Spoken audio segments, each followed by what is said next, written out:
விக்கிரவாண்டி சட்டமன்ற தொகுதி இடைத்தேர்தல். இதுல நமது நாம் தமிழர் கட்சியின் வெற்றி வேட்பாளரான அபிநயா மருத்துவர்கள் அவர்களது விண்ணப்பம் ஏற்றுக்கொள்ளப்பட்டது. இப்போ தேர்தல் ஆணையத்தினால அங்கீகரிக்கப்பட்ட கட்சியா மாறினதுக்கு அப்புறம் சந்திக்கக்கூடிய முதல் தேர்தல் நாம் தமிழர் கட்சியின் வெற்றி தேர்தலா இருக்கும் போது, வரலாறு படிக்கும் தேர்தலா இருக்க போது, அபிநயா மருத்துவர் அவர்களின் சகோதரியினுடைய விண்ணப்பம் ஏற்கப்பட்டதுங்கிற தகவலோட இந்த வெற்றி வாய்ப்பு எப்படி அமைப்பது, கற்றோருக்கு சென்ற இடமெல்லாம் சிறப்பு அப்படிங்கிற மாதிரி உண்மையாலும் இந்த களத்துல பெண் வேட்பாளராக நிற்கும் அபிநயா அவர்களுக்கு விக்கிரவாண்டி மக்கள்கிட்ட போய் பிரச்சாரம், அதாவது பரப்புரையில ஈடுபடுறப்ப அவ்வளவு வரவேற்பு. காரணம் என்ன அப்படிங்கறத இந்த காணொலியில தெளிவா பார்க்க போறோம்.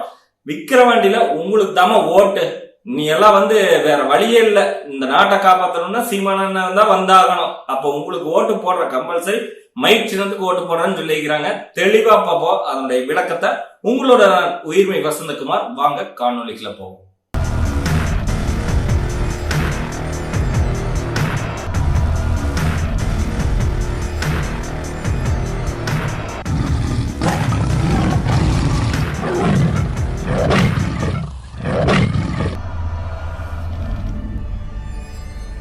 தாய் தமிழ் உறவுகள் அனைவருக்கும் அன்பு வணக்கம்.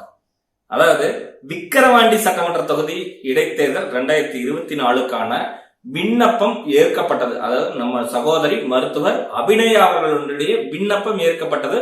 ஒரு இளம் வயதுடைய பெண் உண்மையான தைரியமா தன்னம்பிக்கையோட இந்த சமூகத்தை எதிர்கொள்ளக்கூடிய திறமையோட நல்ல கல்வியாளரா இந்த தேர்தலை சந்திக்க போறாங்க. அது நாம் தமிழர் கட்சியின் வேட்பாளராக சந்திக்கிறது இன்னும் வெகு சிறப்பா இருக்குது. இந்த தமிழ் தேசிய கொள்கையை கொண்டு போய் விக்கிரவாண்டி தொகுதியில இருக்கக்கூடிய அத்தனை மக்களுக்கும் சேர்த்தக்கூடிய நேரம் வந்துருச்சு. அவர்களும் புரிந்து கொள்ளக்கூடிய நேரம் வந்துருச்சு. கள்ளக்குறிச்சியில் நடந்த இந்த கள்ளச்சாராய விபத்து உண்மையான மரணம் அந்த மரண ஓலை இன்னுமே விக்கிரவாண்டி தொகுதியில எதிரொலிக்குது. அந்த விக்கிரவாண்டி தொகுதியில எல்லா மக்களும் உணர்ந்துட்டாங்க. சாராயம் குடிச்சு சாவடிப்பாங்களே தவிர இனி எந்த ஒரு விஷயத்துக்கும் மக்களுடைய முன்னேற்றத்துக்கு நிக்க மாட்டாங்க இந்த திராவிட அரசுகள் அப்படிங்கறத தெளிவா புரிஞ்சுக்கிட்டாங்க. 1974 கருணாநிதிய மது விலக்க அமுல்படுத்துங்கிறாரு. அடுத்தது அவருடைய மகனான இன்றைய முதலமைச்சரான மாண்புமிகு ஐயா ஸ்டாலின் அவர்கள் எதிர்கட்சியா இருந்தப்ப மது கொள்கைகள் எதிர்க்கணும் அப்படின்னு சொல்லிட்டு கருப்பு கொடியெல்லாம் ஏந்திக்கிட்டு கருப்பு உடைய அணிந்து போராட்டம் நடத்தினாரு. அவருடைய ஆட்சி தான் இப்ப நடக்குது. அது அவருக்கு தெரியுதா இல்ல பக்கத்துல இருக்கிறவங்களா சொல்றாங்களான்னு தெரியல. சரி, அதை விட்டாலும் அதுக்கப்புறம் அவருடைய மகன் பிரச்சாரத்துல உதயநிதி ஸ்டாலின் ஐயா அவர்கள் இன்றைய அமைச்சர் பொறுப்பு, நல்ல ஒரு மிகச்சிறந்த ஒரு பொறுப்போட சமூக அக்கறையோட இருக்கக்கூடிய அமைச்சர் அவர்களுக்கு நாங்க வந்துட்டோம்னா டாஸ்மாக் எல்லாத்தையும் மூடிடுவோம்னு சொன்ன அவரு மறந்துட்டாரான்னு தெரியல. ஒருவேளை அப்படி ஒவ்வொருத்தருக்கும் ஞாபகப்படுத்த வேண்டிய இடத்துல மக்கள் இன்னும் மறக்காம அதை ஞாபகத்தோட இருக்கிறாங்க. உண்மையான சொல்ல போனா மக்கள் நல்ல ஆட்சியை எதிர்பார்த்து இந்த களத்தை விக்கிரவாண்டி தொகுதியினுடைய இடைத்தேர்தல மிகவும் ஒரு மிகப்பெரிய ஒரு 2026க்கான விடயமா இதை பதிவு செய்ய போறாங்க. வரலாறு படைக்க போகும் நாம் தமிழர் கட்சி இந்த இடைத்தேர்தலானது மிகப்பெரிய ஒரு வெற்றியை தந்து உண்மையால மிகப்பெரிய ஒரு வரலாற்றை உருவாக்குறதுக்கான ஒரு தமிழ் தேசிய கொள்கையை இங்கே விதைப்பதற்கான, தமிழ் தேசிய ஆட்சியை துவங்குவதற்கான ஒரு முன்னோட்டமா இருக்க போது. உண்மையாலும் சாமானியனின் குரல் சட்டமன்றத்தில் ஒலிக்கிட்டுங்கிற மாதிரி உங்களுடைய குரல், இந்த அவலங்கள் அத்தனையும் அபிநயா மூலம் நாம் தமிழர் கட்சியாக அங்க ஒலிக்கும்.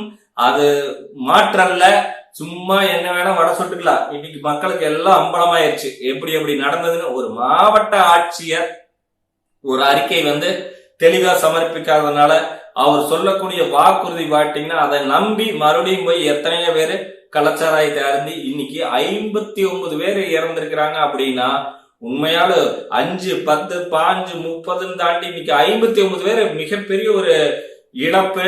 அண்ணன் செந்தமிழன் சீமான் சொன்ன மாதிரி கள்ளச்சாராயம் குடிச்சா இறந்துருவீங்கன்னு தெரிஞ்சு அந்த சாராயத்தை போய் குடிச்சிருக்கிறீங்கன்னா இதை காட்சி அவர்களை கொண்டு போய் சேர்த்தது யாரு அப்படிங்கிறது புலனாய்வு நடந்துட்டு இருக்குது. சிபிசிஐடி எல்லாம் விசாரிச்சுட்டு இருக்கிறாங்க.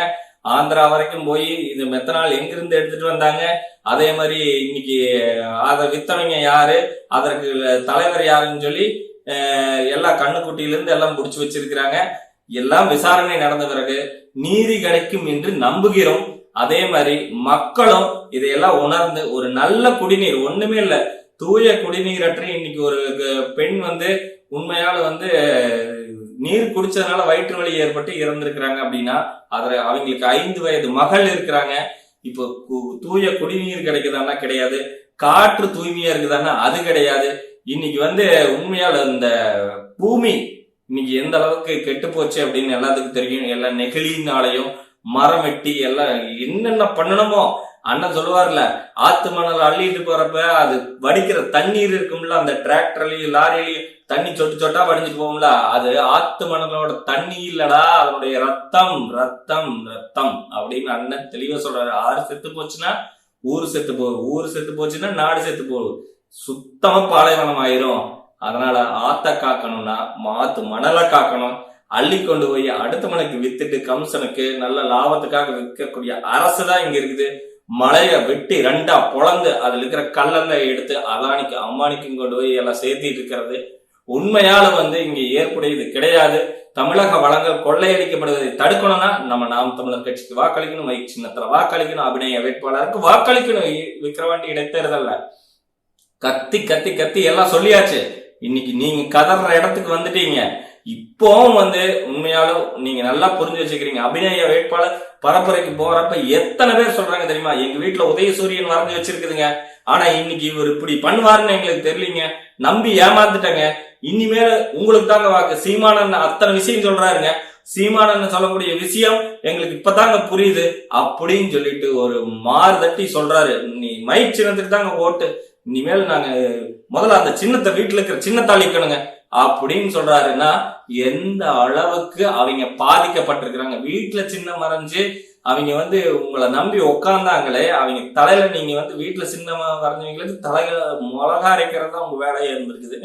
ஒரு பாமர மக்களுக்கு அது தெரியுது, ஒரு கூலி தொழிலாளிக்கு தெரியுது இன்னைக்கு நம்ம இவ்வளவு தப்பு பண்ணிட்டோம் அப்படின்னு.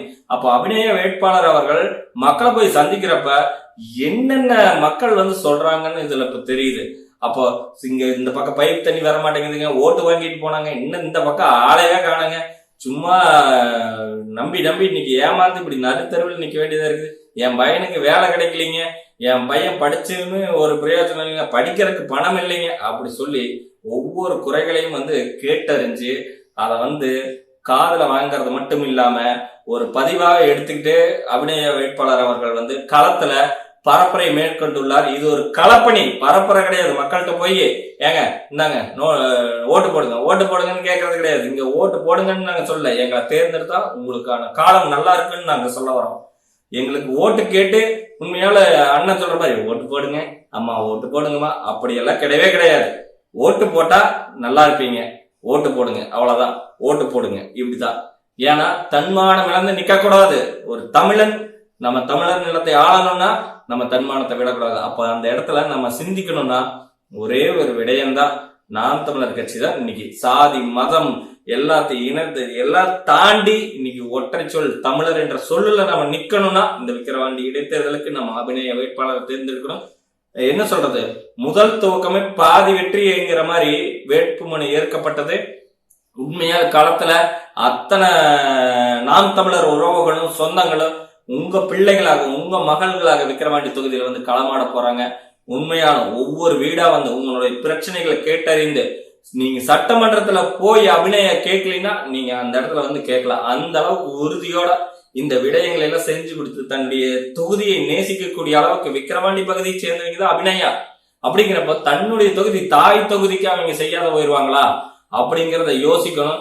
இன்னைக்கு இந்த திராவிடத்தோட பல கூட்டணி கட்சிகள் ஏற்கனவே பாமகவா இருக்கட்டும் அல்லது விசிகாவா இருக்கட்டும் எல்லாமே கூட்டணி கட்சிகளா இருந்து கொண்டு இருக்கிறது. இவங்க எல்லாமே இந்த கள்ளச்சாராயம் காய்ச்சறதா இருக்கட்டும் அல்லது சாராயத்துல என்ன கள்ளச்சாராயம் நல்ல சாராயம், சாராயம்னா போதை ஏறும், அதுல சாவுதான். அப்படிங்கிறப்ப இதை அரசு எடுத்துக்கிட்டு செய்யறது விதி, அதாவது மதுவிலக்குன்னு சொல்லி சும்மா அந்த என்னது சொல்றது மந்திரம் காமிச்சிட்டு இருக்கிறது வேலைக்கு ஆகாது. ஒரே ஒரு கொள்கை, மதுவிலக்கு கொள்கை உடனடியாக அமுல்படுத்தி ஆகணும். அப்பதான் இந்த நாடு திருந்தோம். இன்னைக்கு தமிழ்நாடு போதை நாடு ஆகி போச்சு. எல்லாம் கஞ்சா குடிக்கிகளோ இன்னைக்கு வந்து சாராய குடிகாரர்களும் இன்னைக்கு பெருகிட்டு இருக்கிறாங்க. அதுவும் இல்லாத மாணவர்கள் கூட குடிக்கிற அளவுக்கு மாறிட்டாங்க. உண்மையாலும் காமராஜர் ஆட்சியில படிக்க வச்சாங்கன்னா இவங்கெல்லாம் குடிக்க வச்சாங்கிற அளவுக்கு அண்ணன் சொல்ற மாதிரி மாறி போய் கிடக்குது இங்க. அதனால அண்ணன் செந்தமிழன் சீமான் உண்மையாலும் இந்த மண்ணுக்காகவும் இந்த நிலத்துக்காகவும் தமிழ் மொழிக்காகவும் தமிழ் இனத்துக்காகவும் எவ்வளவு பாடுபடுறாரு, எவ்வளவு உழைச்சு உங்க முன்னாடி வந்து பொது மேடைகள்ல எத்தனையோ விஷயங்கள் நமக்கு தெரியாத விஷயங்கள் எல்லாத்தையும் பேசுறாரு.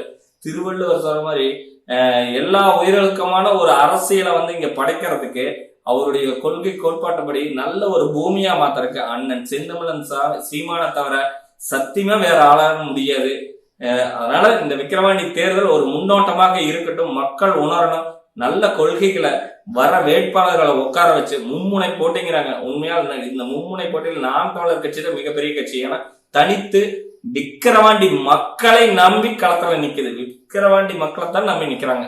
மக்கள் தான் கூட்டணி அப்படின்னு சொல்லி அண்ணன் செந்தமிழன் சீமான் எந்த கூட்டணியும் இல்லாம 1000 கோடி 1500 கோடி விலை பேசினாலும் நான் மக்களை நம்புறேன்.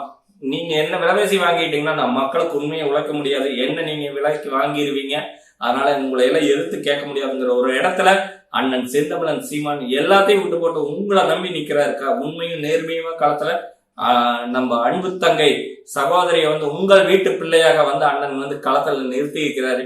அவங்களை உண்மையால வரவேற்று அவர்களுக்கு வந்து மைக் சின்னத்துல வாக்களிச்சு நம்ம இந்த இளைய தலைமுறையை நாளைய தலைமுறையை நம்ம மகன் பேரன் பேத்தி இனி எல்லாத்தையும் நல்ல ஒரு பூமியை வச்சு விட்டுட்டு போய் அவங்களை காப்பாற்றணும். நல்ல காத்தோடம, நல்ல உணவோடம, நல்ல வேளாண்மை, இயற்கை விவசாயம், நல்ல குடிநீர், நல்ல தரமான மருத்துவம் வந்து இலவசமா, சமமான மருத்துவம் இலவசமா, தரமான கல்வி இலவசமா, சமமான கல்வி இலவசமா வந்து நம்ம அடையணும்.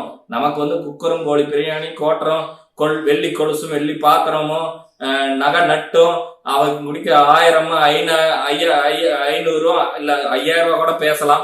ஒருவேளை 5000 ரூபாய் இருந்தாலும் 5000 நமக்கு பேசாது. அந்த 5000 ரூபாயெல்லாம் இன்னைக்கு வந்து கள்ளக்குறிச்சியில கள்ளச்சாராயம் குடிச்சாங்களா, அது எதுக்கு உதவுச்சுன்னு கேளுங்க.